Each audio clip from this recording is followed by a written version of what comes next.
시편 42편 7절로 9절 말씀입니다. 주의 폭포소리에 깊은 바다가 서로 부르며 주의 파도와 물결이 나를 엄몰하도소이다. 낮에는 여호와께서 그 인자함을 베푸시고 밤에는 그 찬송이 내게 있어 생명의 하나님께 기도하리로다. 내 반석이신 하나님께 말하기를 어찌하여 나를 잊으셨나이까. 내가 어찌하여 원수의 압제로 인하여 슬프게 다니니까 하리로다. 우리가 인생길 가운데서 어떻게 낭만과 불안을 극복할 것인가 하는 것입니다. 어떻게 불안한 마음, 두려운 마음, 이 공포심을 극복할 수 있을까? 사실 살다가 이제 직장에서 큰 문제가 생겨서 직장에서 퇴직하게 됐다든가 파이어가 돼가지고 갑자기 직업을 잃어버리게 됐다. 또 가족 간에 누가 갑자기 죽어서 큰 슬픔을 맛보게 되었다. 자녀에게 큰 문제가 생겼다. 불안하고 두렵고 이 공포심, 이거 극복하기가 쉽지 않죠. 근데 오늘 성경 말씀은 하나님께 기도함으로 이 낭만과 불안을 극복할 수 있다. 우리들에게 이렇게 본면의 메시지를 전해주고 있습니다.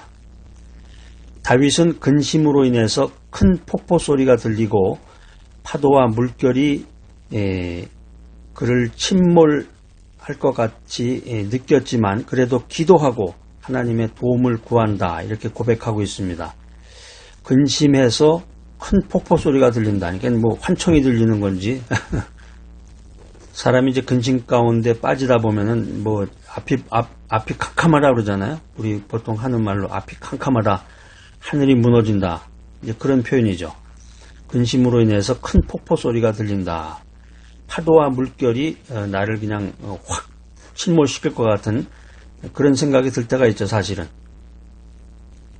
그래서 이제 우울증을 느끼는 가운데서 자기 생명을 스스로 끊는 사람도 있는데, 믿음의 사람, 하나님 중심으로 인생을 살아가는 사람들은 이 삶의 불안과 두려움과 공포, 이것을 기도로 극복을 해야 된다는 거죠. 기도다, 오직 기도. 우리가 할 수 있는 게 기도밖에 없어요.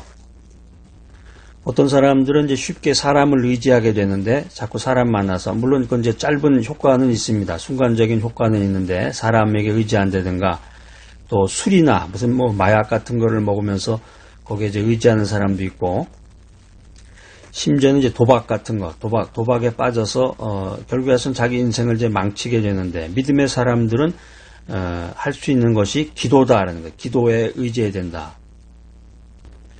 쉬지 말고 깨어서 기도한다면 기도하는 사람은 결코 망하지 않는다라고 하는 것입니다. 내가 무엇을 잘못해서 이런 불안감, 두려움, 공포심을 느껴야 되는가? 내가 어떤 어려움 가운데 지금 처했는가?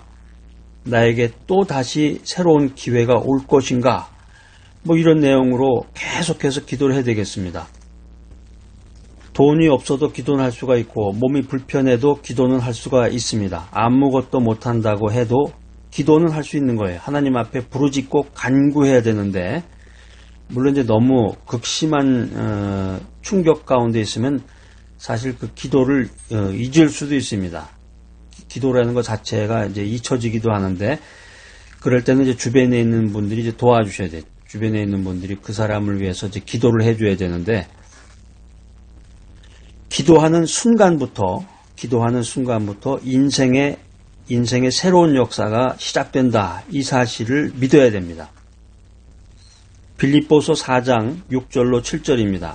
아무것도 염려하지 말고 오직 모든 일에 기도와 간구로 너희 구할 것을 감사함으로 하나님께 아뢰라. 그리하면 모든 지각에 뛰어난 하나님의 평강이 그리스도 예수 안에서 너희 마음과 생각을 지키시리라. 염려만 할 게 아니라 염려할 시간이 있다 그러면 그 시간에 기도하라. 사실 염려한다고 뭐가 해결되는 게 아니에요. 밤새도록 잠이 안 와가지고 그냥 막 이리 뒤척 저리 뒤척하면서 밤새도록 잠도 자지 못하고 염려하고 근심해봤자 이루어지는 건 하나도 없는데, 인간이 그렇게 어리석은 거죠. 사실은 보면.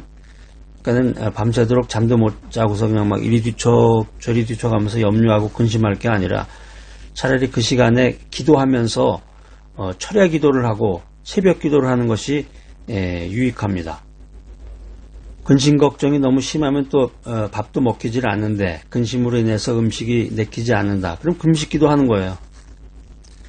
기도는 영혼의 호흡이고 하나님과의 영적인 대화인데 기도는 나의 삶을 새롭게 변화시켜 준다. 누가 인생살이에서 절망을 구해줄 수가 있습니까? 인간은 의지의 대상이 아니에요. 오직 인간을 구해줄 수 있는 것, 나를 구해줄 수 있는 것은 기도밖에 없다. 기도밖에 없다.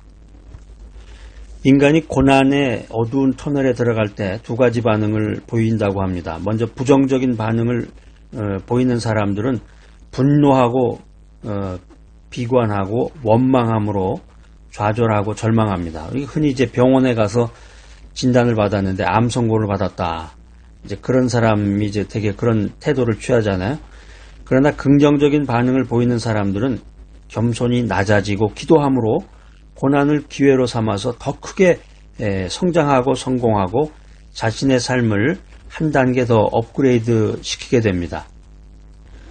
인생 살면서 생각하는 것이나 행동하는 것을 모두 긍정적으로 이제 바꿔야 돼요. 나의 도움이 천지를 지으신 여호와에게서로다. 이게 시편 121편 2절 말씀인데 성경 찾아서 이렇게 언더라인도 하나 꺼놓으시고 나의 도움이 천지를 지으신 여호와에게서로다. 이 말씀처럼 하나님께서 나를 도와주신다. 하나님께서 나를 도와주신다. 이걸 믿어야 됩니다. 하나님께서 도와주심을 믿고 새로운 인생을 출발하고 더 나은 인생이 될 수 있도록 주님을 믿고 기도해야 됩니다. 그러면 성장과 발전이 있는 거예요. 슬픔 가운데 있는가? 기도하라. 핍박을 받고 있는가? 기도하라. 어려움이 생겼는가? 기도하라. 기도밖에 할 것이 없습니다.